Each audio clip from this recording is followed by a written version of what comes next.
जय हिंद। अभी हमारे साथ सिवान के पूर्व एमएलसी टुन्ना पांडे उपस्थित है और ये अपने बेबाक अंदाज के लिए जाने जाते हैं। जो जब भी ये बोलते हैं तो बेबाकी से बोलते हैं, कई बार खूब ट्रोल भी होते हैं। अभी हमारे साथ उपस्थित है। सबसे पहले बहुत बहुत स्वागत है। जी जी, प्रणाम, नमस्कार आपके दर्शकों को भी और आपको भी। लोकसभा का चुनाव नजदीक है, उसके कुछ ही दिन बाद विधानसभा का चुनाव नजदीक है।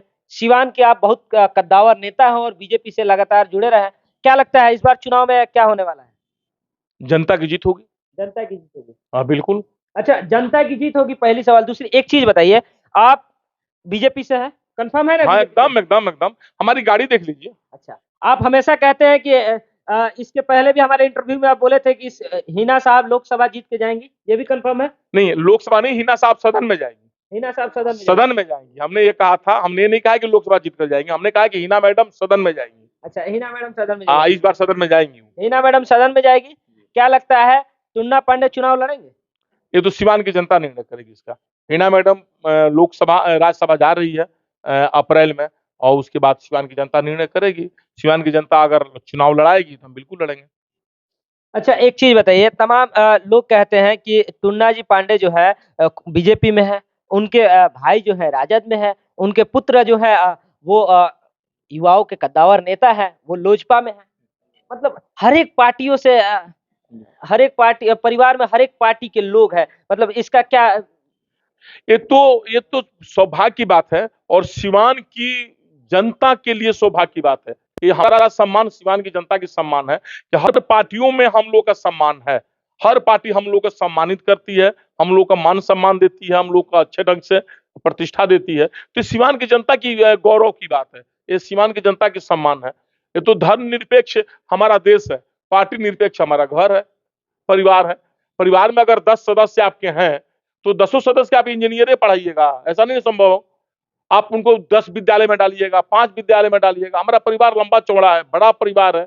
हमारे परिवार में जनता की सेवा करने की जुनून है, जनता की सेवा करने की महत्वाकांक्षा है। तो जिसको जो प्लेटफॉर्म मिलता है। अच्छा आप बताएं, अगर हमें खिचड़ी में लाई बांटना है, अब एक के जगह 10 बोरा लाई ला के अगर बांटल जाओ, वो ठीक रही। आकि 200 बोरा लाई लेके बबुनिया मोड़ पर, जेपी चौक पर, गोपालगंज चौक पर बांटल जाए तो ठीक रही। अब तब आप अपने मन हमारा जवाब दे दिए। हमको सेवा करना है, उसके लिए प्लेटफॉर्म अलग अलग है। हमारे बेटा दूसरे प्लेटफॉर्म से सेवा कर रहा है, भाई दूसरे प्लेटफॉर्म पर, हम दूसरे प्लेटफॉर्म पर। मकसद एक ही है, सेवा करना। जनता की सेवा कर रहे हैं हम लोग। सिवान में इस बार लोकसभा का चुनाव है। हर बार लोकसभा का चुनाव आता है जब सरगर्मियां बढ़ जाती है, राजनीतिक दांवपेच भी बढ़ जाता है। इस बार जो लोकसभा का चुनाव होगा, किस मुद्दे पे होगा? देखिए, लोकसभा की जो चुनाव है, मुद्दा तो सिवान की मुद्दा बुझिए तो स्वास्थ्य, शिक्षा और रोजगार। सिवान का मुद्दा तो ही होना चाहिए। देखिए, हम सिवान के जनप्रतिनिधि रह चुके हैं, जनप्रतिनिधि रह चुके हैं, और आगे भी सिवान की जनता चाहेगी जनप्रतिनिधि रहेंगे तो सिवान की ही बात करेंगे। देश स्तर पर तो बोल नहीं पाएंगे। तो सिवान में बस शिक्षा, स्वास्थ्य और रोजगार, ये तीनों मस्त है सिवान के लिए सब। आप बीजेपी से हैं, बीजेपी से चुनाव लड़ने की तैयारी में है, और उधर मंगल पांडे जो बीजेपी के कद्दावर नेता है, दो बार स्वास्थ्य मंत्री भी रह चुके हैं, लगातार सिवान दौरे पे हैं। हम सिवान लोकसभा के रहने वाले हैं, और सिवान में दो बार बीजेपी से एमएलसी रह चुके हैं। तो इसलिए हम लोग की दावेदारी, हमारे जैसे बहुत नेता बीजेपी में सिवान है, सिवान लोकसभा में, जो चुनाव लड़ना चाहते हैं। पार्टी जिन्हें अच्छा समझेगी चुनाव लड़ाएगी। अब रह गया भैया की बात है, तो भैया माने क्या कहते हैं, पैराशूट से उतारे हुए उम्मीदवार हैं। उनका घर तो सिवान लोकसभा में है नहीं, उनका घर है तो महाराजगंज विधानसभा में। अगर भैया को लड़ना ही है तो महाराजगंज से उनको लड़ना चाहिए, सिवान से उनको नहीं लड़ना चाहिए। अगर सिवान से लड़ रहे हैं तो सिवान के और तमाम नेता समझे कि उनके अधिकारों का हनन किया जा रहा है। जब उनमें योग्यता है, तब किसी बाहरी उम्मीदवार को लाने की बात कही जा रही है, तो इसका विरोध करना चाहिए। यहाँ के तमाम बीजेपी के नेताओं को विरोध करना चाहिए। अगर नहीं कर रहे हैं तो भाई वो अपने पैर पे कुल्हाड़ी मार रहे हैं। हमेशा का पैराशूट से प्रत्याशी उतारे जाएंगे। यहाँ पैराशूट के सिवान एकदम पूंजी के नेता की क्या एथी की धरती रही है, पूरा वीरों की धरती रही हुई है। और सिवान के क्या नाम है, श्री जनार्दन तिवारी जो थे, प्रथम बीजेपी के जो यहाँ सांसद रहे जनसंघ के टाइम से, प्रथम यहाँ के विधायक रहे हो, और हम प्रथम एमएलसी रहे यहाँ का बीजेपी का। तो आप जोड़िए कि इतने दबंग जिला, और यहाँ पर दूसरा उम्मीदवार आप बाहर से लाकर खड़ा कर रहे हैं, तो यहाँ के बीजेपी यूनिट के लिए तो शर्म की बात होती है। बीजेपी में तमाम नेता हैं सीवान लोकसभा में, जिसे टिकट देना है पार्टी दे, जिसको लड़ना है, हमें लड़ाए, आपको लड़ाए, या तमाम लोग किसी को लड़ाए, लेकिन बाहरी उम्मीदवार को नहीं लड़ाए, ये हमारा अनुरोध रहेगा। वो तो कहते हैं कि मैं सिवान जिला का रहने वाला हूँ। और रही बात लोकसभा की, तो मोदी जी भी गुजरात के रहने वाले हैं, बनारस से चुनाव लड़ते हैं। भाई उनका का नाम ठीक भी है। अब मोदी जी के बराबर अगर बैठ गए इतना जल्दी, अपने मने मियाँ मिट्ठू बने, अब हम उनके बदले क्या कह सकते हैं। अब मोदी देखिए, अब मोदी जी, अमित शाह जी, राजनाथ बाबू, गडकरी जी, अब उतने नड्डा सर, अब राष्ट्रीय स्तर के नेता का अगर हम उपमा हम करें, अब हमारे बड़बोलेपन का इससे बड़ा सबूत और क्या हो सकता है। जिनका नाम आप ले रहे हैं वो जिंदगी में कभी चुनाव नहीं लड़े। दो बार स्वास्थ्य मंत्री तो सर देखिए, स्वास्थ्य मंत्री रहना और चुनाव लड़ना दोनों दो बात हो गई। चुनाव लड़ना बड़ी टेढ़ी बात होता है, जो जनता जिनको जिताती है। जिनका नाम आप लोगों ने लिया वो एक बार भी चुनाव नहीं लड़े, हम दो दो बार चुनाव लड़े। और जिनके विषय में उन्होंने कहा, मोदी जी बनारस से आकर, मोदी जी चुनाव लड़ करके मुख्यमंत्री रहे वहां 4-4 बार गुजरात में, ये बात भूल गए क्या? ये उनको याद नहीं है कि चुनाव लड़ करके वो हैं और एक बार चुनाव नहीं लड़े हैं। तो जिसको चुनाव लड़ने का अनुभव रहेगा वो इंडिया के किसी कोना से लड़ लेगा। अनाड़ी आदमी को गाड़ी दीजिएगा, इसको गाड़ी चलावे का नहीं, ले जाके ठोकी ना। तो अब मोदी जी की तुलना कर लिया हमारे भैया, अब इससे बड़ी और बोलापन क्या होगा। आप एक बीजेपी के कद्दावर नेता हैं और हर पार्टियों में आपका पकड़ है, वो अलग बात है। लेकिन अगर आप कह रहे हैं अनाड़ी आदमी को, तो बीजेपी जब दो दो बार उनको स्वास्थ्य मंत्री का कमान देती है, उस वक्त भी मान लीजिए ये करना चाहिए, अनाड़ी आदमी को कमान नहीं। देखिए, आप अनाड़ी के सब दूसरा पकड़ लिए। जैसे ड्राइवर का काम होता है गाड़ी चलना, जनप्रतिनिधि बनने का मतलब हुआ है नेता जनप्रतिनिधि बन जाता है, मनोनीत वाले नहीं। आप मनोनीत हैं, उनको जनता के बीच में कैसे वोट मांगा जाता है उनको नहीं अनुभव है। उन्होंने अभी वोट मांगा एमएलसी के चुनाव में, जो प्रत्याशी को 3 नंबर में ठेकेल दिया। वो विधायक की बात कर रहे हैं, अगर वो मुखिया के लिए वोट मांगेंगे तो मुखिया हार जाएगा। क्या बात कर रहे हैं, अनुभव की बात कर रहे हैं। अमानाड़ी का मतलब आप दूसरा सेंस ले लिए। जो ड्राइवर होगा वही गाड़ी चलाएगा, जो जनप्रतिनिधि होगा वही जनता की दुख दर्द समझेगा। नेता जितना जनता का दुख समझता है, कोई आईएएस उतना दुख समझता है? आप हमें बताएं इस बात को। इसका मतलब आईएएस को अनाड़ी थोड़ी बोल दिए। जैसे आप पार्टी से मनोनीत है, जैसे संगठन में जितनी उनकी पकड़ है उतनी पकड़ हमारी नहीं है, और न सिवान के किसी नेता की है। लेकिन सिवान के नेता का जितना जनता में पकड़ है, उसके 0.5% भी उनका पकड़ सिवान की जनता में नहीं है। दोनों दो धुर हो गया ना। ये बात क्यों नहीं आप समझ रहे हैं? हम यहाँ चुनाव लड़ने की बात हो रही है, जनप्रतिनिधि की बात हो रही है सर।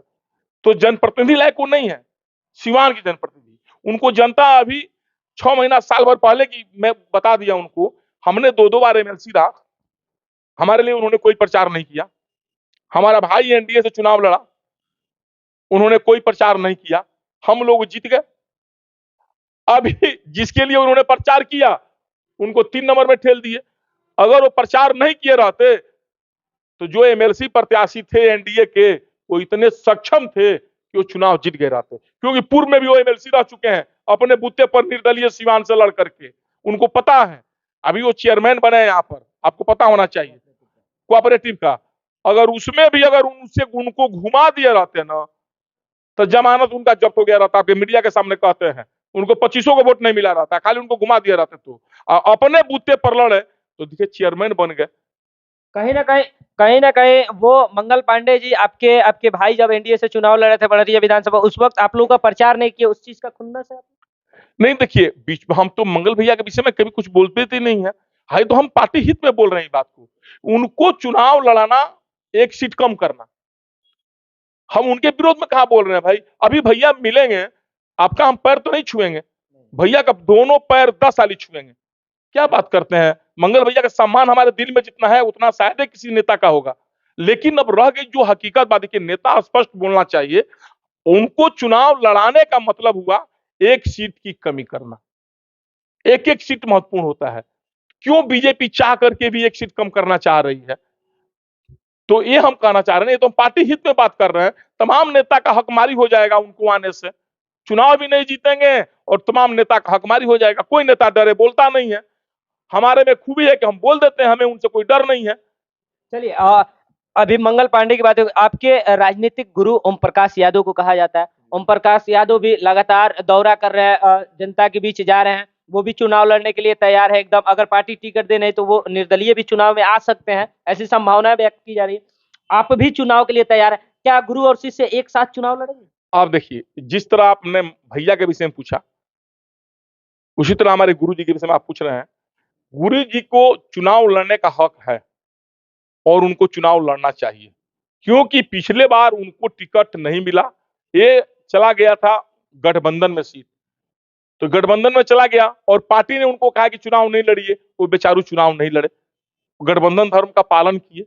उनका राइट तो बनता है उनको चुनाव लड़ना, ऐसी बात नहीं है कि उनको चुनाव नहीं लड़ना चाहिए। अब अगर हम ऐसे विरोधी रहते तो जो भैया के विषय में बोल रहे हैं तो इनके विषय में भी बोलते। हम अपने स्वार्थ में नहीं बात कर रहे हैं, हम पार्टी हित की बात कर रहे हैं, आपसे सिवान की जनता के हित की बात कर रहे हैं कि हमारे गुरु जी का चुनाव लड़ने का अधिकार बनता है, उनको चुनाव लड़ना चाहिए। अगर वो लड़ते हैं, बहुत खुशी की बात है। अब जहां तक रह गई कि आपका एक प्रश्न और था कि अगर वो लड़ेंगे तो आप और दोनों आदमी लड़ेंगे, तो हम तो अभी आपसे कहेंगे, महाभारत हुआ तो द्रोणाचार्य गुरु और शिष्य अर्जुन दोनों आदमी महाभारत में लड़े, तो कभी गुरु नहीं चाहता है कि हमारा शिष्य हारे। तो हमारे द्रोणाचार्य ओम प्रकाश जी और उनका शिष्य अर्जुन टूना पांडे दोनों आदमी महाभारत में कूदेंगे और हमें अपने गुरु का आशीर्वाद प्राप्त है। उनके आशीर्वाद से हमने 3-3 4-4 चुनाव जीता और इस चुनाव में भी हमें अपने गुरु पर भरोसा है कि ओम प्रकाश जी हमें अपने भी चुनाव लड़ेंगे, फिर भी वो हमें आशीर्वाद जरूर देंगे कि भाई हमारा चेला हमें जीत जाए।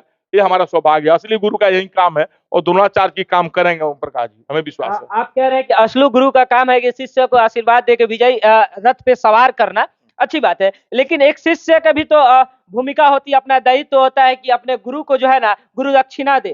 तो एकदम एकदम एकदम तैयार हैं हमारे गुरु, हमसे जो दक्षिणा मांगेगा हम एकलव्य नियर अंगूठा कटाने के लिए तैयार हैं। अगर हमारे गुरु जी, हमने उनको दक्षिणा दिया होगा या नहीं दिया होगा, तो हमारे उनके बीच की बात है। अगर हमारे गुरु जी अगर भरे में आकर कहते हैं कि हमें आप अंगूठा दीजिए एकलव्य जैसा, आज भी हम ओम प्रकाश यादव के लिए अंगूठा कटवाने के लिए तैयार हैं। इतनी बड़ी हम उनके लिए क्या कर सकते हैं। उनको हकीकत में गुरु समझते हैं और हकीकत में वो जनप्रतिनिधि और नेता लायक हैं। देखिए, चुनाव लड़ना अलग बात है भाई, वो भी लड़ेंगे, हम भी लड़ेंगे, आप भी लड़ेंगे, लेकिन जिसके अंदर में जो काबिलियत है उसे अगर जो नेता नहीं कहता है, इसका मतलब वो नेता स्वार्थी है, वो जनता के साथ बेईमानी कर रहा है। हम जनता के साथ बेईमानी करने वाले नेता नहीं है। जिसमें जो खूबी है भाई हम वो कहेंगे। ओम प्रकाश जी में ये इतना खूबी है, अगर भैया में हमारे और हमारे गुरु जी में अगर दोनों आदमी में तुलना किया जाए तो हमारे गुरु जी 1 करोड़ गुना अच्छे हैं हमारे भैया से। हमारा भैया जो है, हमारा कोरोना हमको हुआ था, हमको व्यक्तिगत कोरोना हुआ था। उस टाइम के कॉल डिटेल कोई बिहार सिवान की जनता से हम आग्रह करेंगे कि आपको हम निकाल कर पेश करेंगे, देखिएगा आप लोग। 100 बार फोन किए, हमको लग रहा था कि हम अब मर जाएंगे तब मर जाएंगे कोरोना काल में, लेकिन हमारे भैया हमारा फोन नहीं उठाए। उनको लगा कि चलो टुनुआ अब आजुए लबा, टुनुआ मर जाओ तो ठीक बा कोरोना में, अब कौन एक फोन उठावला की जरूरत नहीं है, नहीं उठाए। उनके पीए को फोन करके आग्रह किया कि हमसे एक बार भैया से बात करा दो। आज भी हमारे मुंह से आप उनका नाम रखते हैं, लेकिन हमसे जितना दिन से उनको संगत हुआ है, शायद कभी उनका नाम हम रखे होंगे भैया छोड़ करके, क्योंकि हमारे संस्कार में है, हमारे मुंह से भैया ही निकलता है, उनको भैया ही समझते हैं। अब वो भैया बाली है या कौन सा भैया है हम नहीं कह सकते हैं, हम ये बात उनको पर नहीं रखेंगे, लेकिन हम भैया उनके विषय में कहते हैं। वो व्यक्ति पूरा कोरोना काल में हमारा फोन नहीं उठाए। उनके पीए से हमने कहा कि बाबू एक बार भैया से खाली बात करा दो, तो पीए उनका कहा कि नहीं वो बात भैया नहीं के व्यस्त है, ये है वो है, आप आकर वहां भर्ती हो जाइए ना, क्या जो बात करने की क्या जरूरत है। अरे जो व्यक्ति अपने पार्टी के एमएलसी हम हाथी सरियो जाले ना, तो वो एथी से ज्यादा में बिका ले। मंगल भैया में हमारा बहुत अंतर बा, धरती आसमान का अंतर बा। उनका बैक देख लीजिए और हमारा बैक कोई जाकर देख ले, उनका बैक वाले जितनी हिस्ट्री लोग देखे और हमारा आकर देखे, हम दोनों आदमी में बहुत अंतर है। और आज के डेट में भी हम जनता के जनप्रतिनिधि रह चुके हैं, उनको ये सौभाग्य प्राप्त नहीं हुआ है और उनसे हम हर स्थिति में मजबूत थे। लेकिन फिर भी वो व्यक्ति हमसे बात तक मुनासिब नहीं समझे। वो आदमी जब हमको नहीं लगा रहे हैं, तो सिवान की जनता की क्या बात सुनेंगे? सिवान की जनता उनके सामने जाकर कहेगी तो उसका क्या सपोर्ट करें? क्या वो जनप्रतिनिधि बन सकने लायक है? ओम प्रकाश जी के पास जाइए, आज जाइए, अभी देखिए 10 आपका काम करने के लिए तैयार है। अरे नहीं करेंगे तो दुगो आप बोलकर चल आइएगा, बेचारा चुपचाप सुन लगा जाएंगे, आपका जवाब नहीं देंगे। वो जनप्रतिनिधि है, जन नेता है। अब आप खुद सोचिए कि हम भी जनप्रतिनिधि हैं, हम जन नेता हैं, हम उनके कंपटीशन में चुनाव लड़ने के लिए तैयार हैं। सिवान की जनता हमको लड़ाएगी, उनको हराने के लिए हम तैयार हैं, उनको हराने के लिए तैयार है उन्हीं से आशीर्वाद लेकर के। लेकिन फिर भी उनके अंदर जो गुण है वो हम आपसे छुपा नहीं रहे हैं, जनता को बता रहे हैं बात को। टुन्ना पांडे जी बेबाक अंदाज के लिए तो जाने ही जाते हैं, लेकिन अभी इनकी बातों में ना एकदम नेता की परिपक्वता दिख रही है। लगातार ये हिना मैडम को भी कहते हैं कि वो भी सदन में जाएगी, ओम प्रकाश यादव को भी अपना गुरु मानते हैं और वे भी कह रहे हैं कि वो भी चुनाव लड़ेंगे, इधर ये भी चुनाव लड़ने के लिए तैयार है। देखिए, आप ओम प्रकाश जी हकीकत में कि हमारे गुरु हैं। हमको पहला बार ओम प्रकाश यादव और श्री विक्रम कुंवर जी दोनों आदमी ने टेलीफोन किया, टेलीफोन करके बुलाया, कहा कि आप चुनाव एमएलसी का लड़िए। और भाई साहब दोनों आदमी ने हमको चुनाव लड़ाया। विक्रम कुंवर साहब बोला चाली हमारी कम है या नहीं है, चाहे ज्यादा है, हम तो उनकी भी बड़ाई कर रहे हैं ना, विक्रम कुंवर जी की भी बड़ाई कर रहे हैं। हमको जो दोनों आदमी ने हमको चुनाव लड़ाया, चुनाव जिताया, हम कैसे इस बात को भूल जाएंगे भाई? ये तो मैंने नाइंसाफी होगा ना सर। जो आदमी आपको एक बार एहसान कर दिया तो कोई एहसान को याद रखना चाहिए, चाहे वो अहित हो चाहे हित हो। जो आपका नुकसान किया, नुकसान को भी याद रखिए। एहसान दिया, ऐसा मंगल भैया हमारा नुकसान किए या हमारा अहित किए या हमें अपमानित किए, तो हम जनता के बीच बता रहे हैं ना, हम घूम घूम कर जनता से बात कहेंगे। ओम प्रकाश यादव ने हमारा सपोर्ट किया, हमको बुलाकर चुनाव जिताया। जनता की सेवा हमेशा करते हैं, कितने लोगों को ऑपरेशन कराए, क्या क्या कराए, हम जनता से बात कहते हैं। हमारे जैसा अच्छा और सुंदर और बेबाक नेता कौन मिलेगा जो किसी के विषय में कोई गलत नहीं कह सकता, सत्य को सत्य कह रहा। ऐसा होता है, बहुत कम मिलेगा आपको। और सीवान की जनता इसी को पसंद करती है, इसीलिए हमें सीवान की जनता पर भरोसा है कि सीवान की जनता अपना आशीर्वाद हमें प्राप्त करेगी और हम सीवान के आशीर्वाद पर खड़े उतरेंगे।